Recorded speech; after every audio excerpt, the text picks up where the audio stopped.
All right. So in this block, it's a mini block because this is Candance Owens this past week.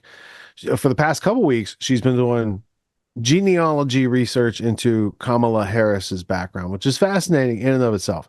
In this episode this past week, she noticed a trend of like presidents and leaders with shady backgrounds. And I would add to that, if she doesn't include it, Bill Clinton, who we heard in the clip earlier tonight. They brought out Bill Clinton and Obama, to get back the men, however that's going to work for them. All right. So I don't really know any men that respect Bill Clinton or Obama for that matter. So I don't know how that's going to work out with their demographic. We'll see what the survey says. Breeding politicians is the point. Are they not artificially creating people? Because they do that, but that's not what she's saying. She's saying, are they starting early, finding people with shady backgrounds or broken backgrounds and saying, here's a repackaging? In old-fashioned intellectual intelligence parlance among the intelligentsia, you would have a connotation of sheep dipping, the creating of a legend for the purposes of misdirection later. And then the sheep dipping, you take someone who has an actual identity and you give them a new altered identity for the purposes of a mission. What Candance is hypothesizing is, are they grooming people for lifetime missions of that variety? Now, I'm not saying I agree with her. I'm just saying it's an interesting question to ask at this point in history where you have people like Macron and you already had people like Obama who, like, regardless of what you think, there's a whole bunch of strange stuff, even if you just go with the official story. There's a whole bunch of edits in the documents he provided, right? So there's reasonable grounds to question and ask for more evidence to understand, right? So this is one of those cases. So we're not going to play the whole thing, but her question is, where did they all come from, and are they breeding politicians? Then we'll come back because we got some Diddy and Snoop Doggy Dogg made the show this week, apparently. So we're going to have to check it out.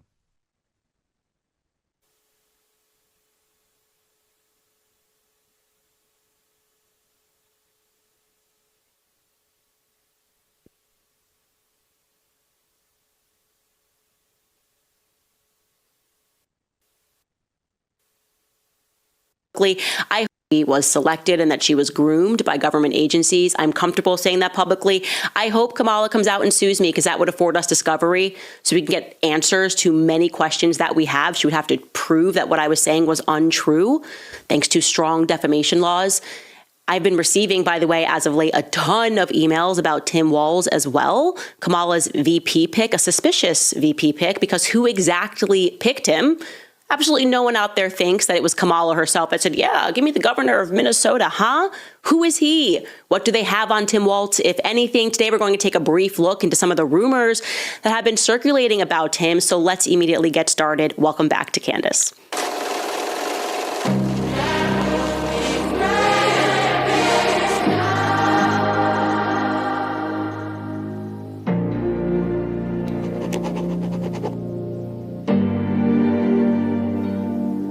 All right, so right at the top, in case you guys missed the update on Instagram, yesterday, obviously, we covered the article that was written by former Japan Times editor Yoichi Shimatsu, who claims that he ran the same circles as Kamala Harris in Berkeley, personally hates her, made that very clear, hates her mother, who he claims was a part of the MK Ultra program.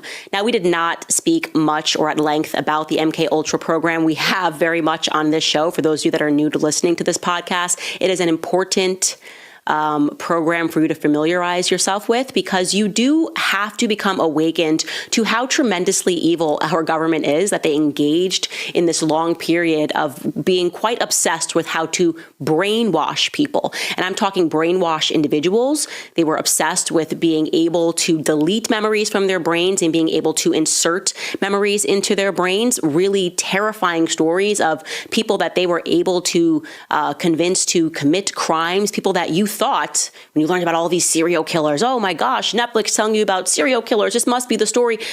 A lot of these people were government operatives. I mean, I would offer a guess that the concept of a serial killer came out of government operatives. I truly believe government programs like MK Ultra and the Charles Manson murders is a great starting point. It's why I say you have to read that book, Chaos, because it deeply dives into the MK Ultra program, but also makes you aware of the plausibility of a mass psychosis. That's why that book is just so incredible, because it was the Charles Manson murders that ended the hippies generation. And I want to be clear, the hippies generation, they thought like, oh, we just were doing this. No, that too was a government operation. They flooded the streets with LSD. They were even slipping LSD because that was their drug of choice. They thought that LSD would provide the means to brainwash people, and that was proven successful with Charles Manson's little hippie commune because he was an operative for them.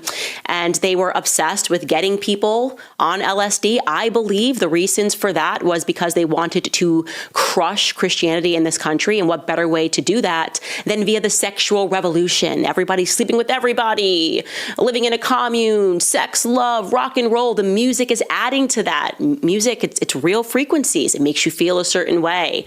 Certain bands were involved in this program. It's very clear that there are a lot of government agents that are in Hollywood. Always has been the circumstance. So they're trying to tell you that's all conspiracy, it's all crazy. Guys, read the government documents. They are declassified. Learn the truth about the Charles Manson murders. Fully just be willing to confront how evil your government is.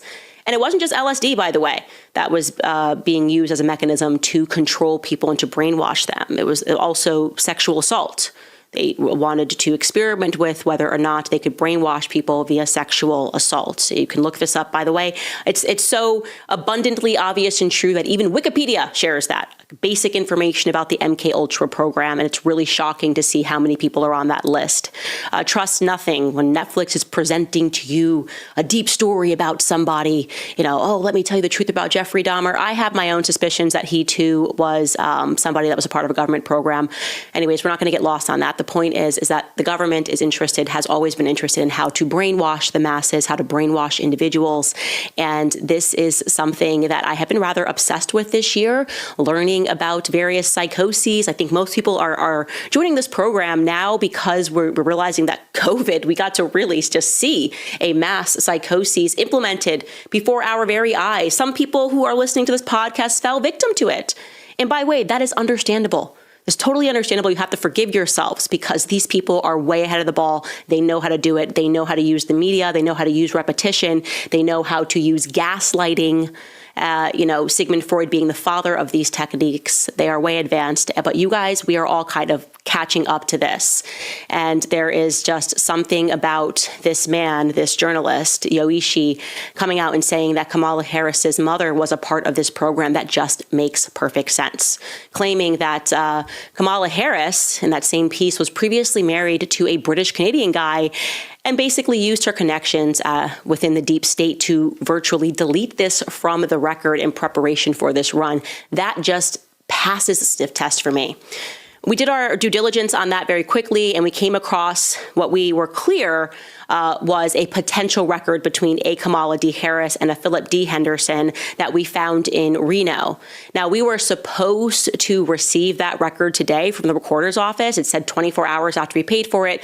We still have not yet received it. That's why we're running a bit late. We just kept refreshing. It's been more than 24 hours. However, we do feel that we can safely debunk this one because upon further digging, we found a different Kamala D. Harris that has a different middle name, and I think that is the one that married Philip D. Harris. So if you've been sending us information on that, please refocus your attention, refocus your research on trying to find a record of the marriage, which may exist. We don't know if the person's name is Philip. We're trying to find a previous marriage of Kamala, which existed in maybe the UK or in Canada. He says that it was in the society page in Canada. Somebody is collecting newspapers. I've had some emails of people that say that they recall this. They don't have it. We need more than that, and we are still awaiting a response from Yoichi. I feel in my gut he is going to respond, that he will get around to it. Even though I believe he currently lives in Hong Kong, we were able to get his actual email. But there's something else here that I would like to say regarding Donald Harris, Kamala's father. I also feel certain that Donald Harris is completely lying about his identity. Due to the communication that we are having right now in the background with people who would know this as a fact. People that we're not willing or able to discuss today, but we are going to as we collect more information. I do feel that we will be able to prove beyond a shadow of a doubt before we get to the election that my instincts, that Grandma Beryl and great-grandma Christiana Brown, that Iris Finnegan, that the women that were pictured in the photos in Kamala's book, The Truths We Hold, my instincts are going to be proven correct, that these are not her biological grandparents. That yes, of course, these women did in fact exist. That's the best way to tell a lie, is to include some truths in there. You know, you want to do 2 truths, 1 lie. I've always believed these women existed. There's no doubt of that. And I believe that Donald Harris was exposed to these women. There's no doubt about that in my mind either. But I fully believe that these women were the help. That is just the only thing that makes sense. By the way, a ton of you guys have communicated to me that Snopes has debunked our Grandma Beryl theory by finding the true Beryl death certificate, which shows that Beryl died in 1995. I'm showing you that death certificate. I just also want to be clear. I don't know if you've skipped episodes. We showed this death certificate on the show first. We highlighted it as possible that this could be a Beryl. But we deemed it unlikely, given the fact, and let's pull it back up, that the person who signed off on it, we said, we couldn't identify as the member of the family, Douglas Finnegan. We still, after having spoken to Kamala's family, cannot identify who that is that signed this death certificate. And we also deemed it unlikely because if you look at the cause of death, it says bed sores. Okay, so Donald Harris, a wealthy professor who traveled the world, in my mind, I said he wouldn't allow his mother to die from not being rolled over in 1995, but I digress. If they are verifying, as Snopes has, that this is in fact the correct Beryl that is pictured there, then this only further confirms my suspicion that the woman was not the wealthy descendant of previous slave owners who received what would have been millions of dollars because they handed over their slaves. You got paid for their slaves, rather, by the British government when they abolished it. Yeah, that kind of doesn't make sense to me. Just died of bed sores. Then there's this, okay? We were able to determine that a woman who went by Beryl or Christie, we keep seeing those 2 names together, applied for a housekeeping position in 1975. This was in the Kingston Gleaner. Employment wanted a household female. Experienced recommended women live in or out seek employment as housekeeper, cook, laundress, days worker, nursemaid, Beryl or Christie. Has Snopes yet worked to debunk our assertion that Christiana Brown, the one that is shown in Donald Harris's essay, this woman, may in fact have been a laundress who identified herself as a laundress in a case related to election fraud in Jamaica? Are they too busy to look into that? Are we supposed to still pretend that a worldly political woman who owned and operated dry goods stores and supported local politicians and spoke every day about trade and taught Donald trade, as he asserted throughout his piece, would describe herself as a mere laundress? Listen, like I said, some people who we are speaking to who would know for a fact whether or not what I was saying was true or false are making us feel certain that we are barking up the right tree and they are helping in this investigation. And so we are going to stick with it. Something is just not right about Donald Harris. It's not right when relatives are saying they've never met his mom. Relatives that are close to him are saying they've never met his mom. None of this makes any sense. I believe that Kamala is lying about her genealogy, and I believe the state is helping her to do that, just as Yoichi is asserting. I believe there is a collaborative effort here behind the scenes.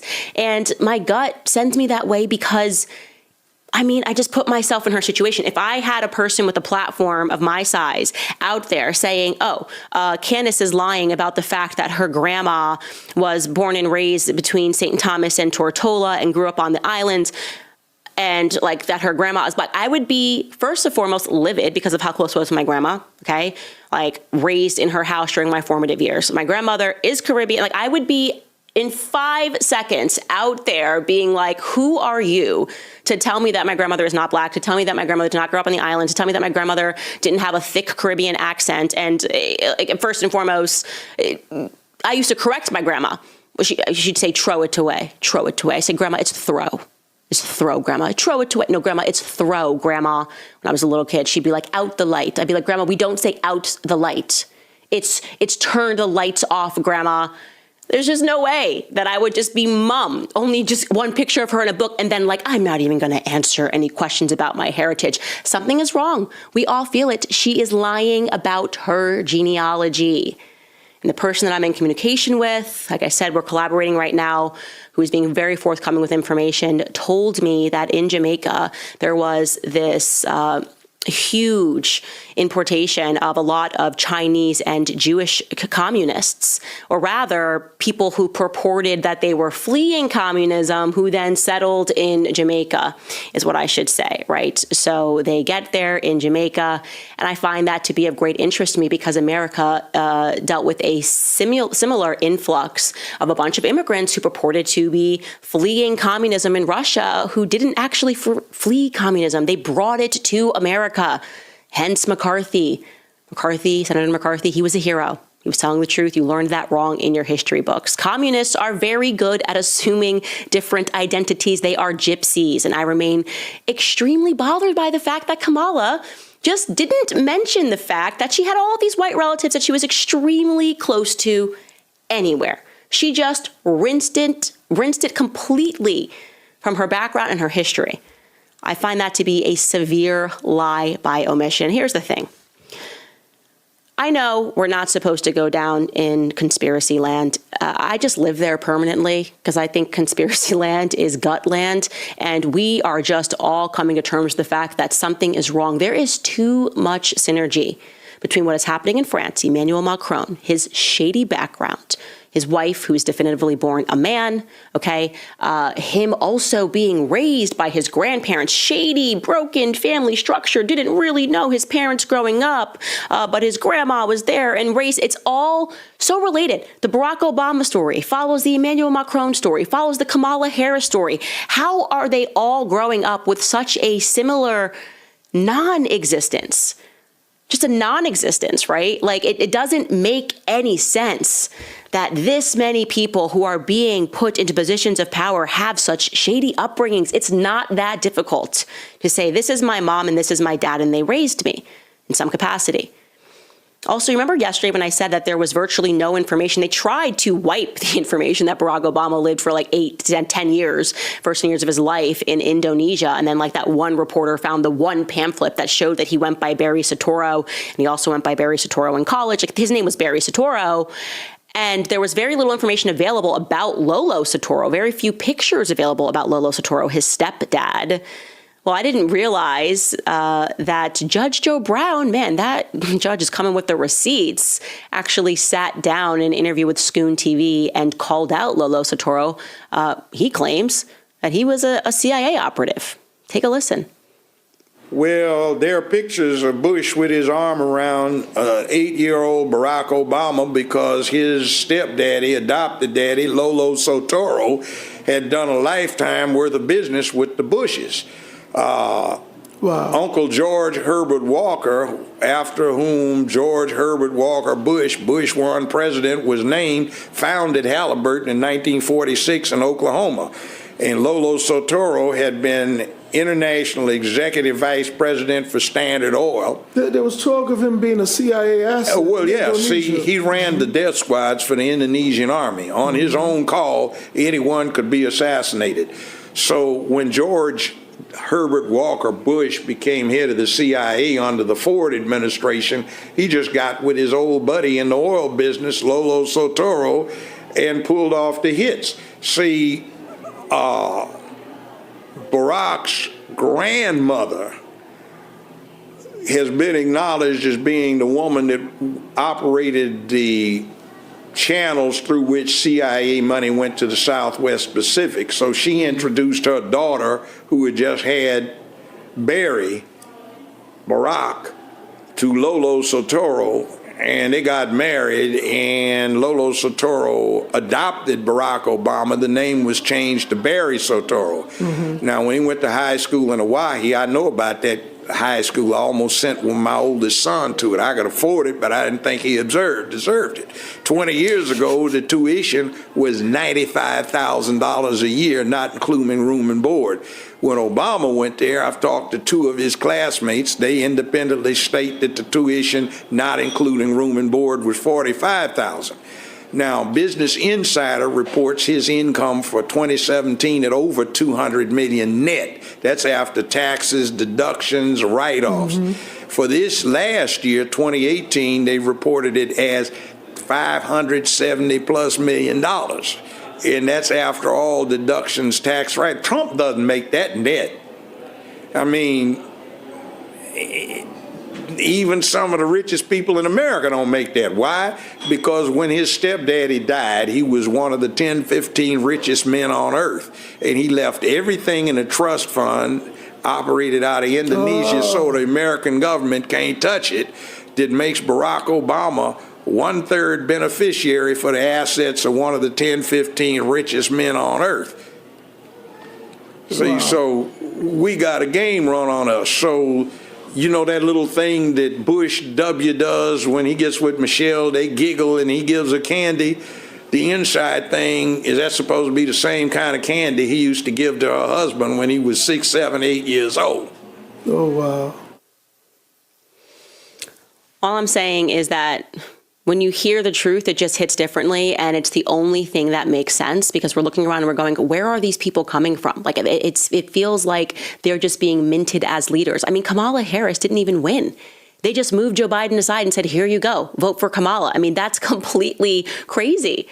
If this is supposed to be a democracy, right? If we're supposed to be having this system in which any person can be president of the United States, why does it only feel as though people that are deeply connected in a web of politics are the ones that do become presidents of the United States?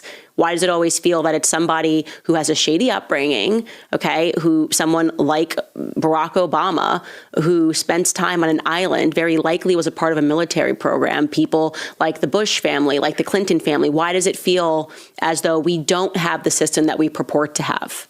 Something is very wrong. I believe these individuals are being bred. I think a lot of these people also are being selected after they are caught committing crimes, because then they know that they can be controlled. And when I say who is controlling them, I'm referring to the CIA. And I think that everyone's waking up to it right now. And so we got to acknowledge it. We have to speak about it. And it's the only way that we're going to be able to come up with a conclusion. I also want to now speak about what's going on with Tim Walz. I was reticent to speak about this, but I think there's been too much rumbling about it, and it's time to. First, I want to throw it to one of our sponsors, because the incompetence of the Biden-Harris administration is something that we cannot handle as a country for another 4 years. It's why many Americans have been buying tangible assets. We want to make sure that anything side any allegations. I do want to say this. He just gives me the heebie-jeebies. You guys know everybody knows what the heebie-jeebies are. Women, we know what the heebie-jeebies are. Okay, it's a spiritual condition that women have. You can't explain it. You come across someone, you just go, don't trust it. And there's no words, like you don't know, but you know. Look at somebody just like, I don't have any facts, but I know. Just no, I don't know, but I know. That's the heebie-jeebies. That's how the heebie-jeebies work. It's just a thing, a vibe that goes around.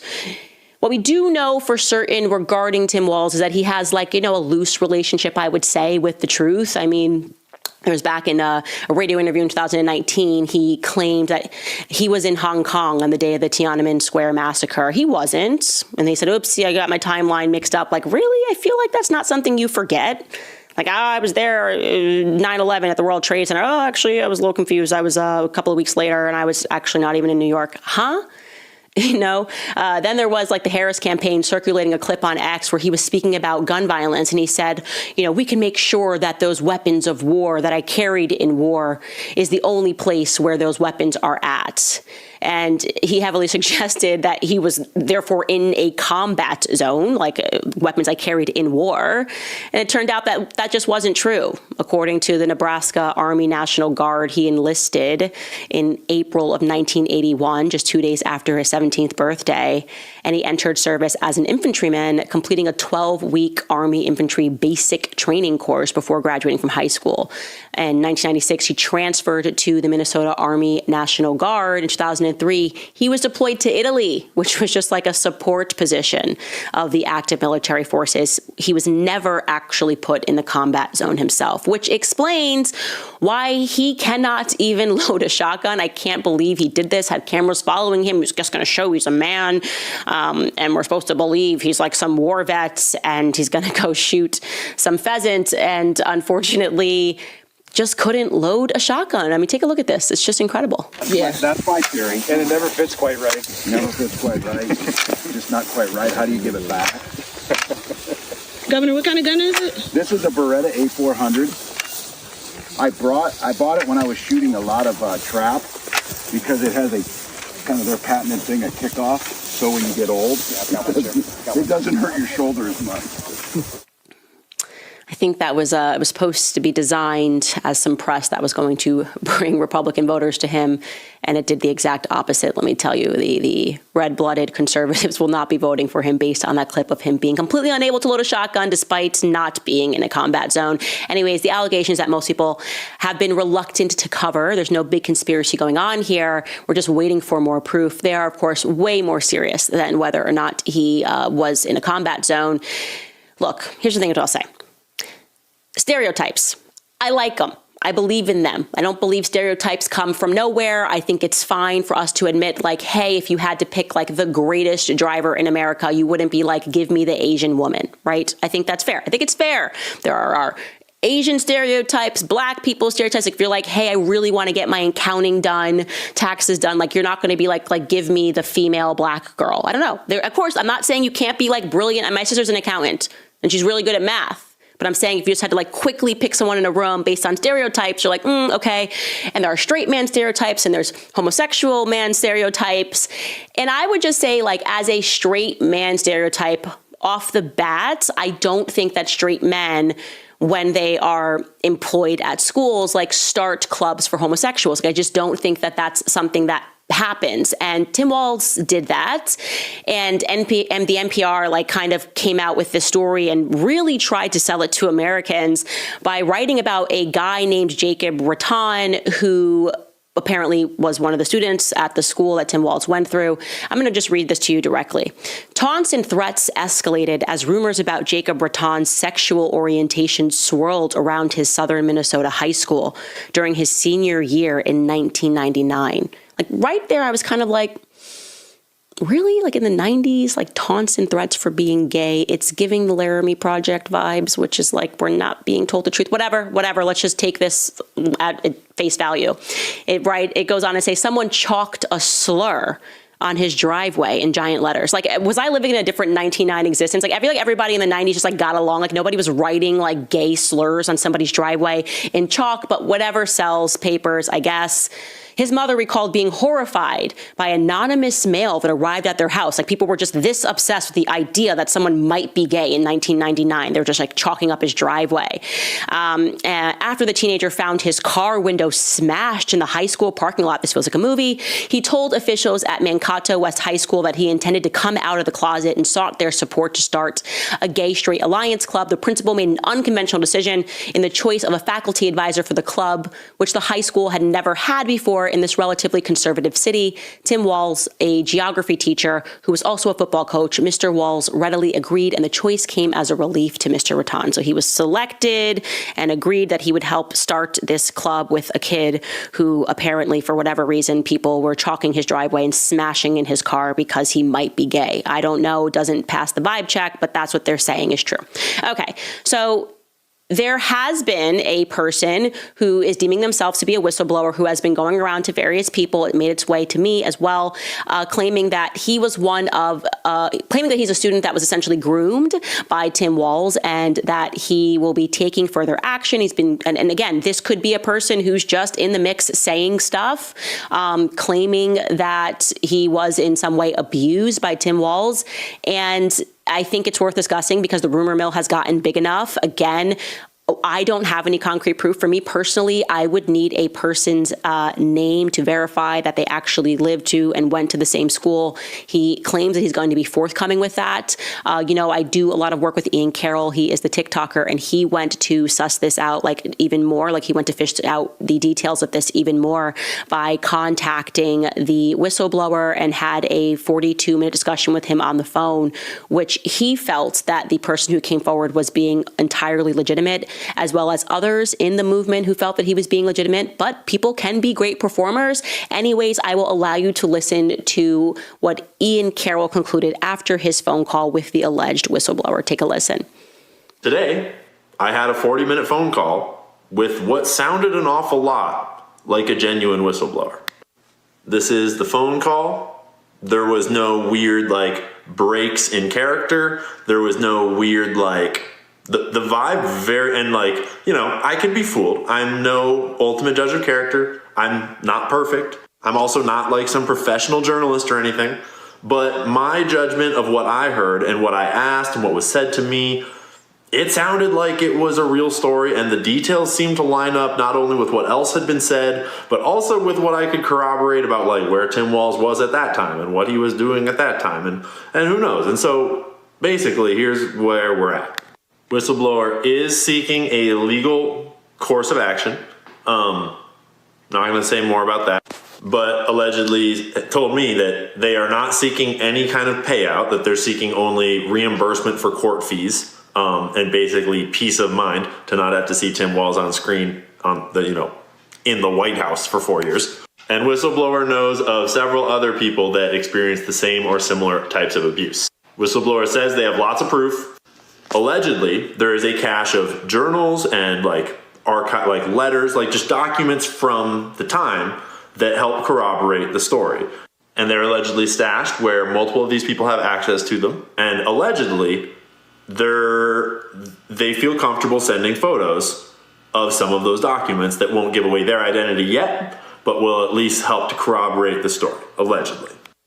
Allegedly, there's also more actions being taken behind the scenes that I'm not going to talk about right now. All I'm going to say is that it could all be fake.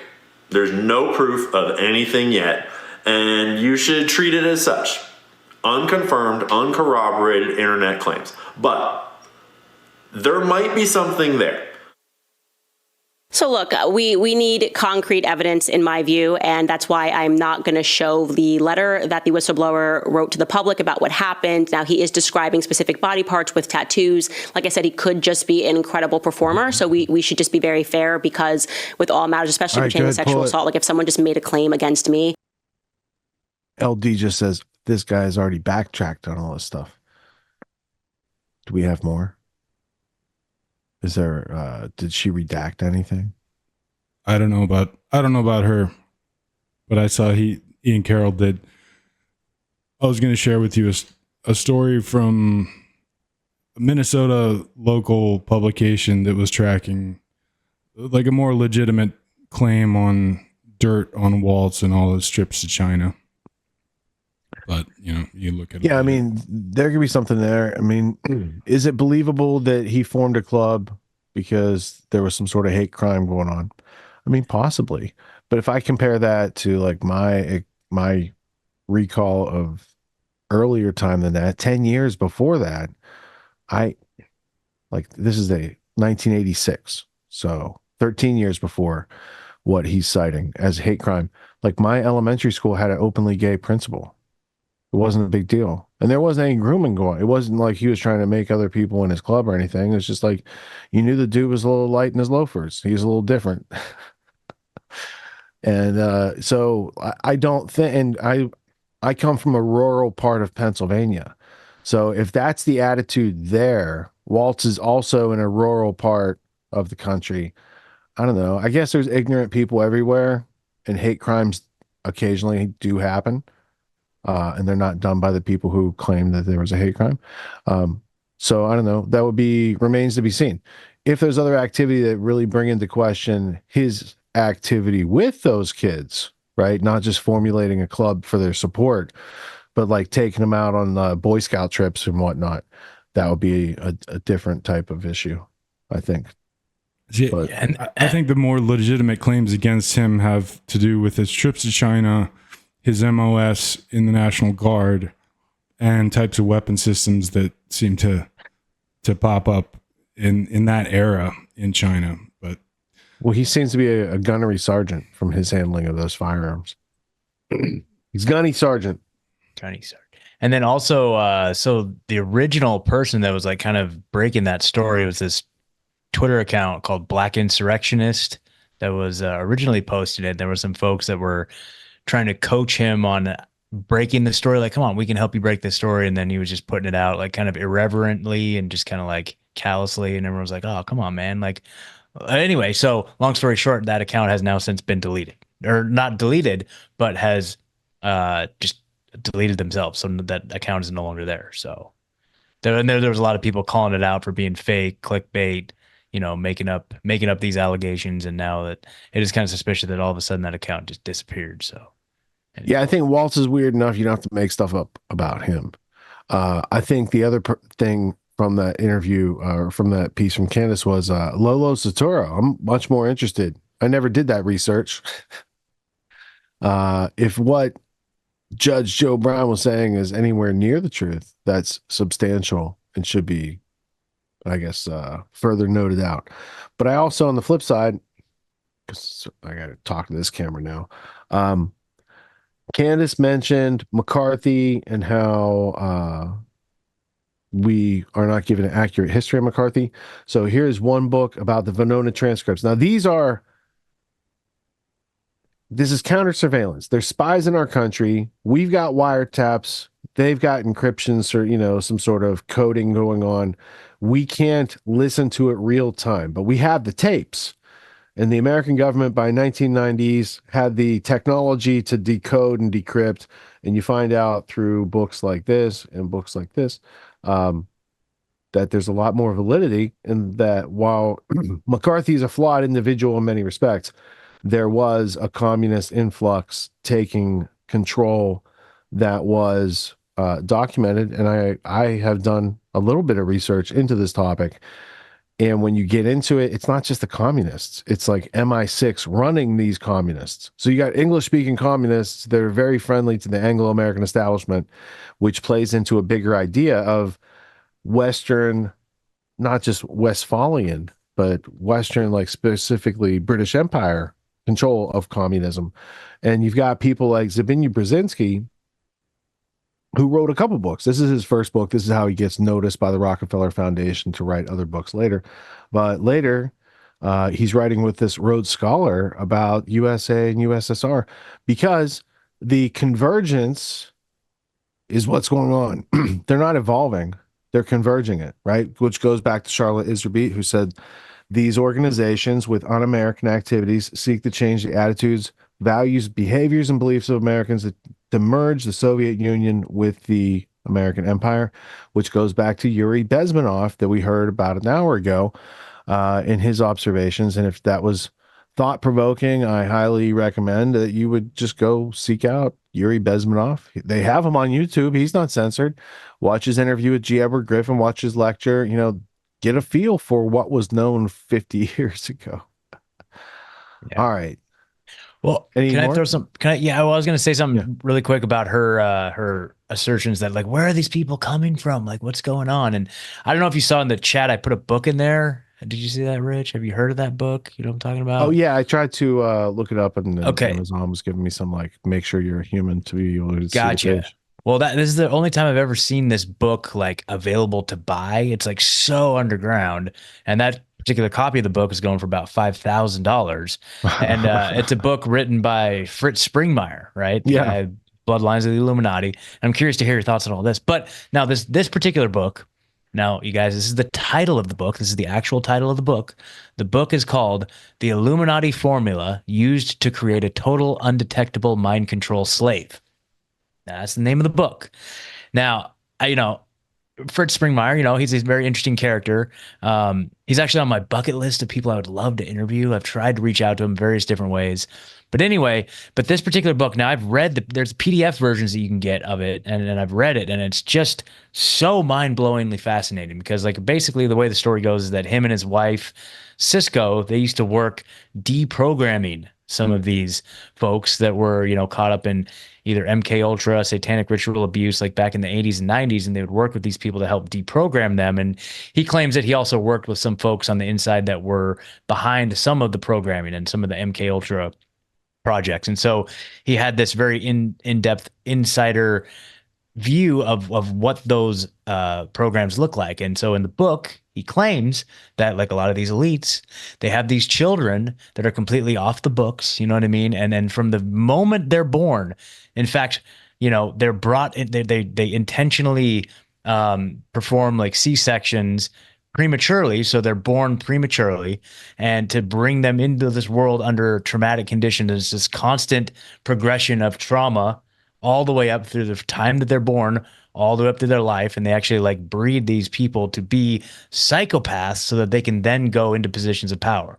And so, when you have like this confluence of all these political characters that have questionable upbringings, like who even knows, just kind of like the first thing I thought of was like, this is like what they talk about in this Illuminati book. Now, and I've read it, and it's just like, it's one of the most difficult books you'll ever read. It's just shocking, and who knows how much of it's actually true.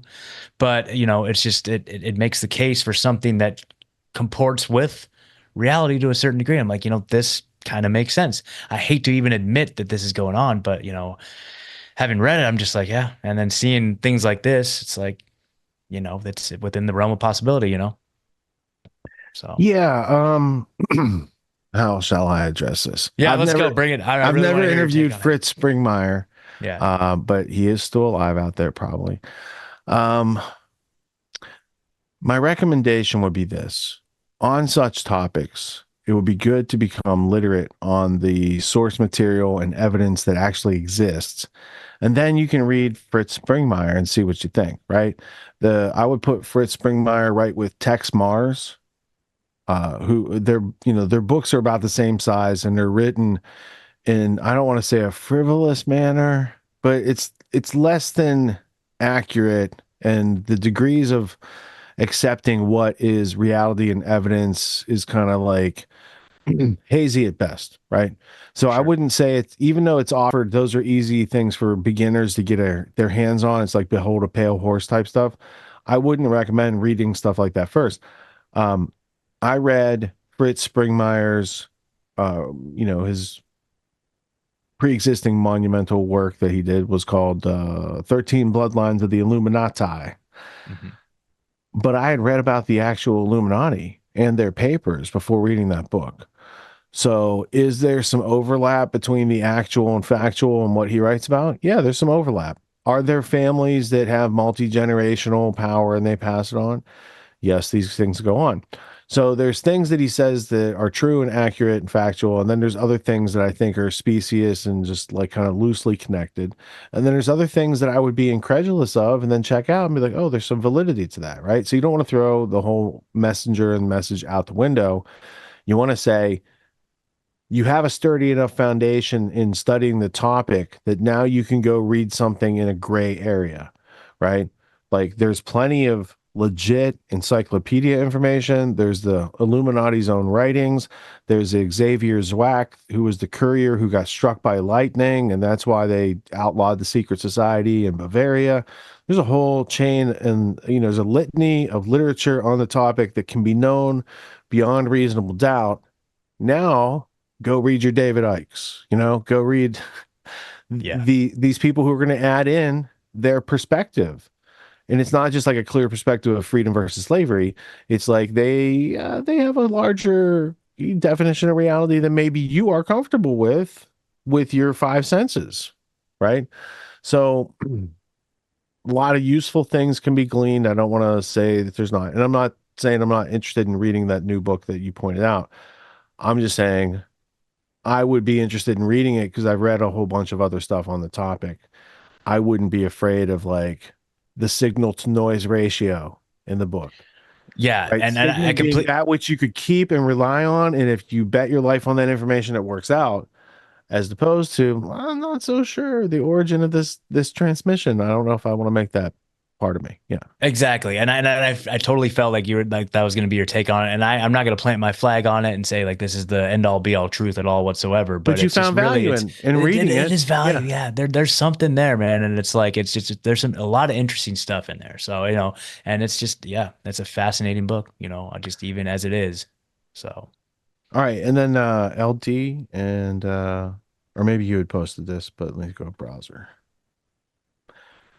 I'm not saying this is true. I'm saying this exists on the internet, and I was browsing it because it ended in production chat, and I think it was LT who dropped it. Man who says he accompanied Waltz on trip to China calls VP candidate Maoist to the core. Okay, that's not so hard to believe. That's supposed to be a picture of Waltz.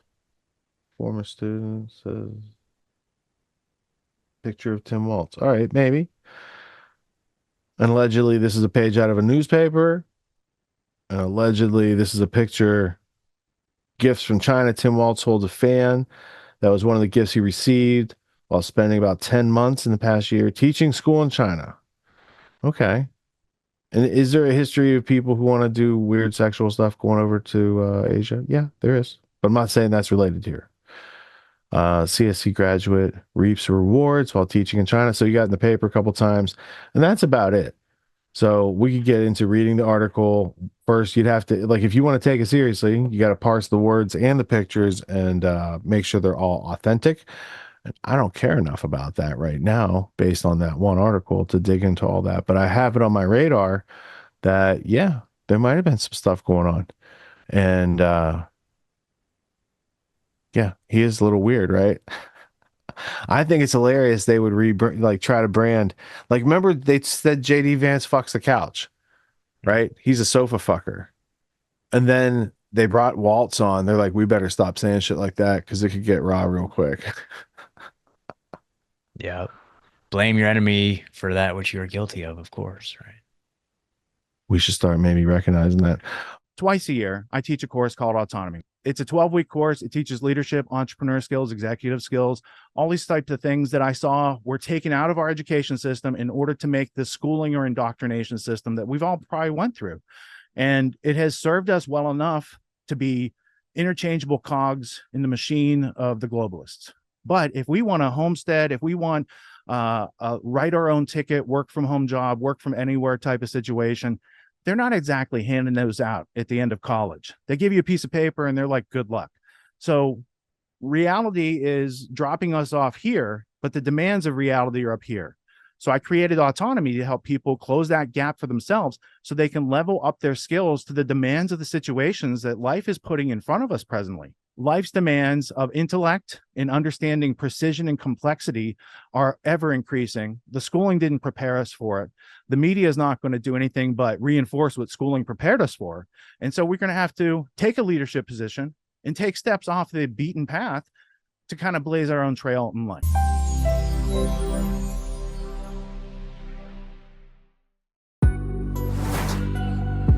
What makes the Grand Theft World podcast unique, invigorating, exciting, and informative? Most other podcasts out there are either doing straight up interviews or they're just covering the daily news. They're covering current events from the day they happened. And that is effective. It's useful.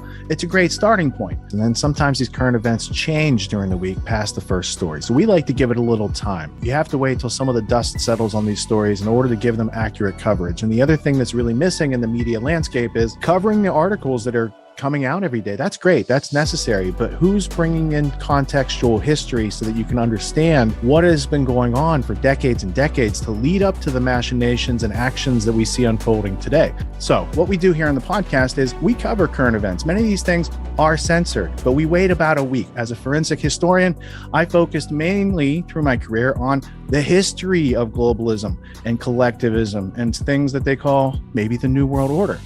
there's a lot of facts to these sort of circumstances, groups, events, activities, working groups that they've had over time. So for Grand Theft World listeners, we not only break down the current events, most of which that are censored during the week, we provide you with contextual history, we give you the source notes, the references, we do deep dives, and this really empowers you with an understanding of context and history so that you can make more informed decisions in your life. There's also a community, a membership where you guys can actually ask questions and we can get into the show and we can share evidence. And there's a town hall weekly for Grand Theft World for those who listen to it and are interested in covering the stories that we don't get to during a 6-hour show. Listening to it an hour a day, you could easily consume the week's news, but you're going to have substance and meaning and context and understanding. And with that, you can make higher quality decisions in your life. So if you're interested in more quality in your life, go to grandtheftworld.com, click podcast at the top, and we'll see you there. Thank you. These allegations are false.